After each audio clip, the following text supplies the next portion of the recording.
Have you ever heard of Carl Williams, the infamous underworld figure from Australia? A name that sends chills down the spine of many. Carl Williams is a figure shrouded in mystery, his reputation as notorious as it is captivating. Born and raised in Melbourne, his early life was as ordinary as they come. He grew up in a typical Australian family, his father a hardworking man, his mother a loving homemaker. But beneath this facade of normalcy, a storm was brewing. A storm that would soon engulf Carl's life and lead him down a path few dare to tread. Like most children, Carl had dreams that were simple and innocent.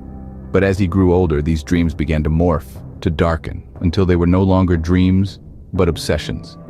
Obsessions that would consume him and set him on a collision course with the seedy underworld. It wasn't overnight, of course. No, Carl's descent into the underworld was a slow and steady process. The boy who once dreamed of a simple life gradually morphed into a man who craved power, control, and above all, respect. And he was willing to go to any lengths to achieve it. But how did this transformation occur? How did an ordinary boy from Melbourne become one of Australia's most feared underworld figures? And more importantly, why did he choose this path? These are the questions we aim to answer as we delve into the life of Carl Williams.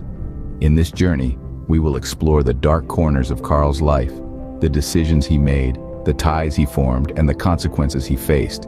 We will unravel the enigma that is Carl Williams, piecing together the puzzle of his life, one piece at a time.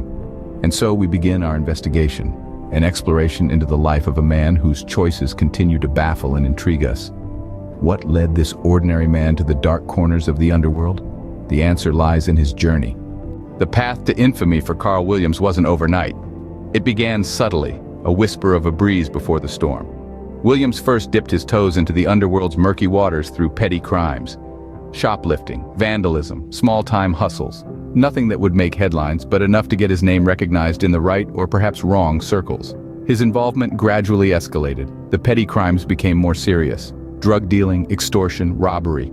He was building a reputation, a name for himself. His ambition was clear, and the underworld took notice.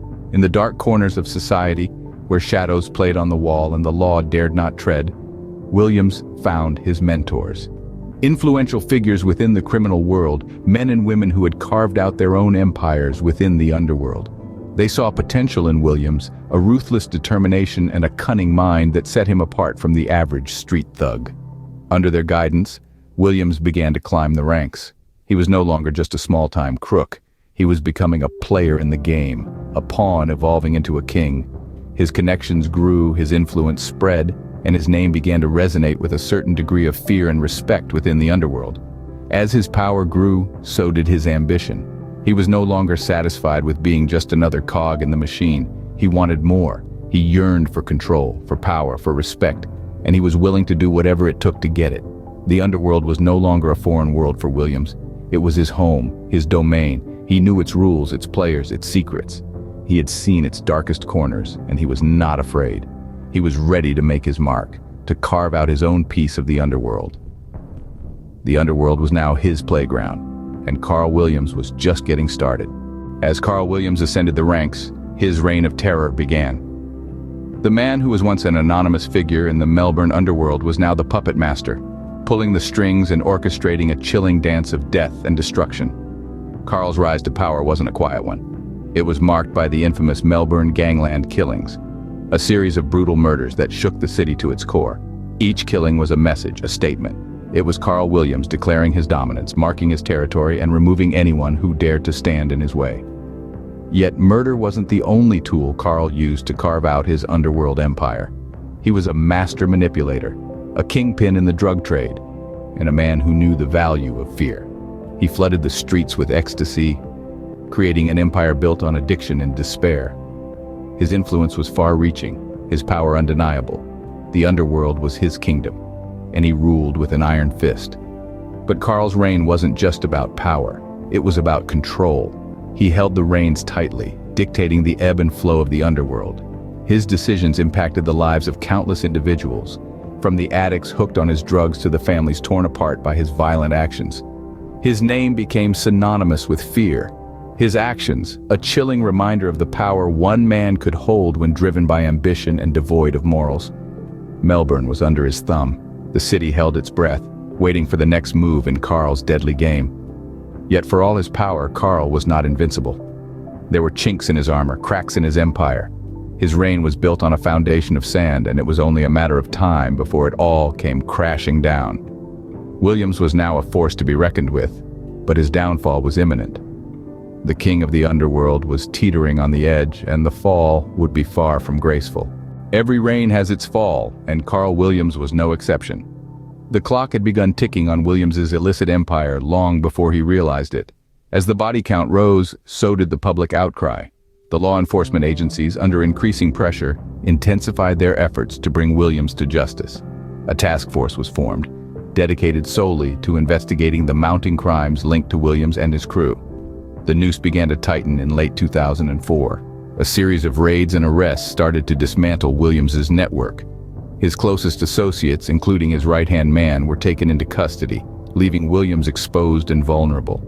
Yet he continued his operations, seemingly oblivious to the impending storm. In the dawn of 2007, the storm finally broke. Williams was arrested on a slew of charges, ranging from drug trafficking to orchestrating multiple murders. His arrest marked the beginning of a high-profile trial that would captivate the nation. The prosecution presented a damning case, backed by a mountain of evidence and witness testimonies. Even in the face of such overwhelming odds, Williams maintained his innocence, further fueling the media frenzy. However, the jury was not swayed. After a long and tumultuous trial, Williams was found guilty on all counts. The judge in his final ruling showed no leniency.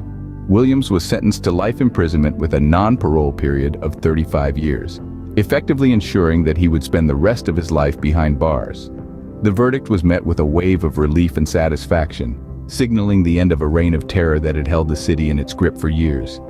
Karl Williams, once an underworld kingpin, was now behind bars, but his story doesn't end here. Karl Williams' life was one of infamy, but his death was equally shrouded in mystery. After his dramatic downfall, Williams found himself confined within the cold, sterile walls of prison. Yet, even behind bars, he was a force to be reckoned with, his influence reaching far beyond the prison gates. His life in prison was no less tumultuous than his reign in the underworld. Williams made headlines again when he was brutally murdered in his cell. The circumstances surrounding his death were murky at best, leading to numerous conspiracy theories. Was it a simple case of prison violence, or was there something more sinister at play? A question that haunts the minds of many even today. In the aftermath of Williams's death, the underworld was thrown into chaos. His absence left a power vacuum that many sought to fill, leading to a surge of violence and crime. Despite the terror he inflicted, to some, Williams was seen as a stabilizing force in the underworld. His death, ironically, led to an even darker period. His legacy in the public eye is complex. Williams was a notorious figure, a symbol of fear and chaos, yet he was also seen as a product of his environment. His life and death, a grim reminder of the dark underbelly of society that often goes unnoticed until it spills over into the mainstream. Williams's story is a tale of ambition, power, and ultimately, downfall. His life was a series of choices that led him down a path of infamy. It's a stark reminder of the human capacity for darkness and the consequences of a life lived on the edge. Karl Williams, a name synonymous with crime and fear, leaves behind a chilling legacy. His life serves as a stark reminder of the dark corners of our world. His story is not one of heroism or redemption, but a cautionary tale that resonates with the grim reality of our society. A reality we often choose to ignore, but one that demands our attention.